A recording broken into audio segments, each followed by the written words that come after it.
What if I told you that the very thing you are trying to hide is the exact place God wants to heal first? Because most people think God only works with strong people.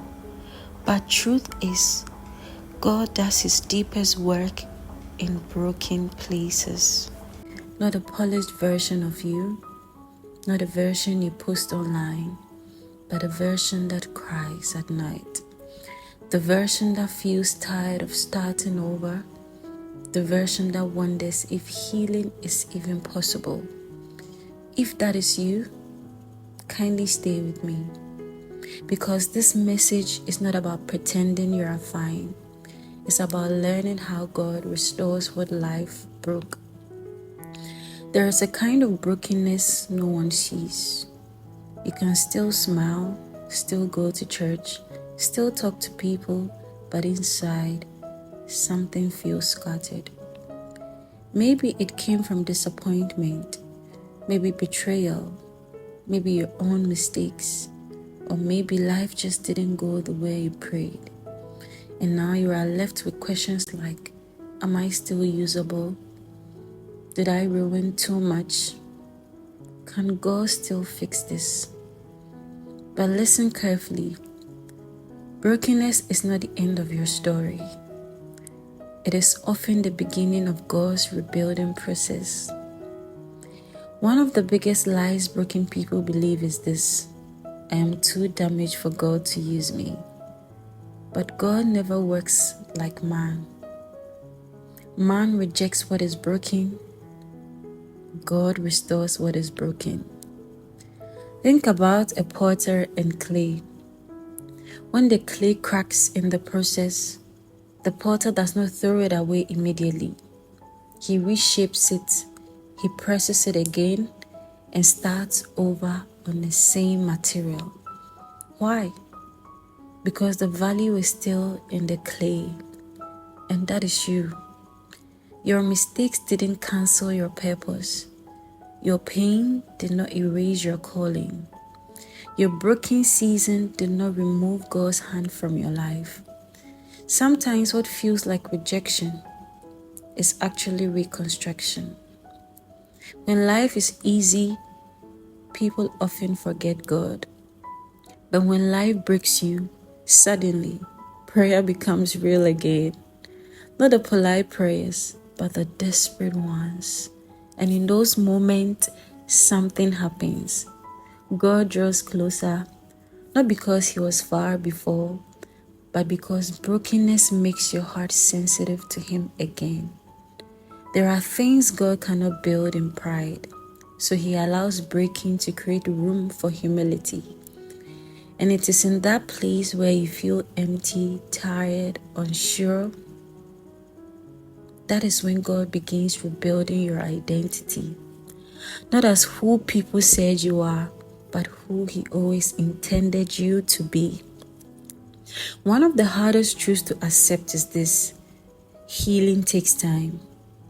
We want God to fix everything immediately, and I can attest to that. But God is not interested in fixing. He's interested in forming you.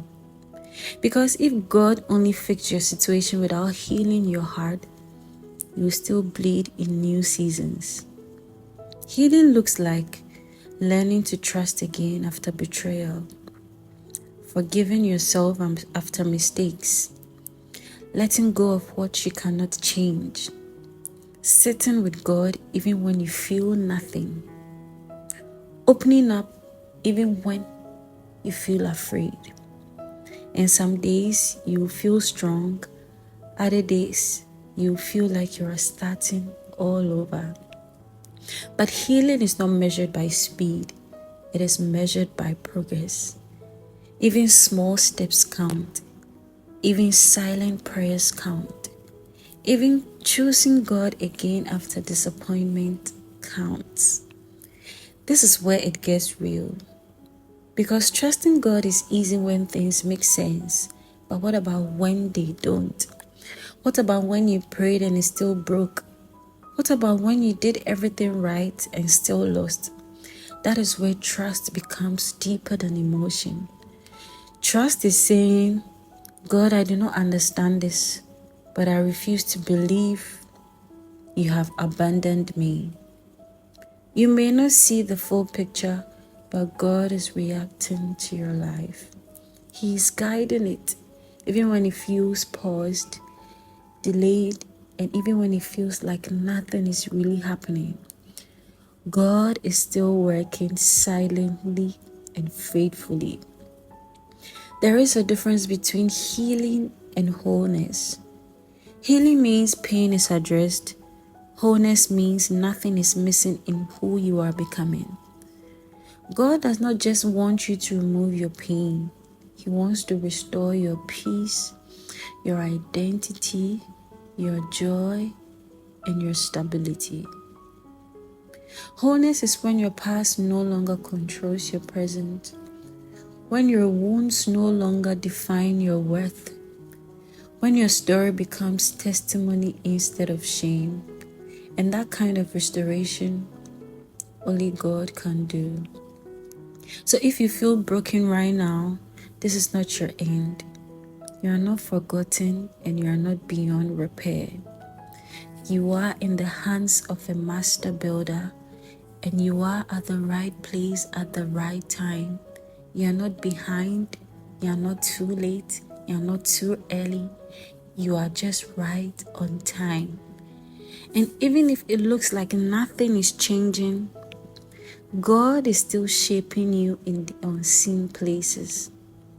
So don't give up on yourself, and more importantly, don't give up on God, because He has not finished with you yet, not even close.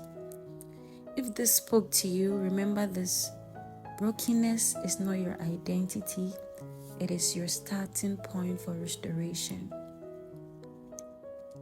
If this really encouraged you, do subscribe to Dearly Beloved for faith-filled encouragement. God richly bless you. Shalom.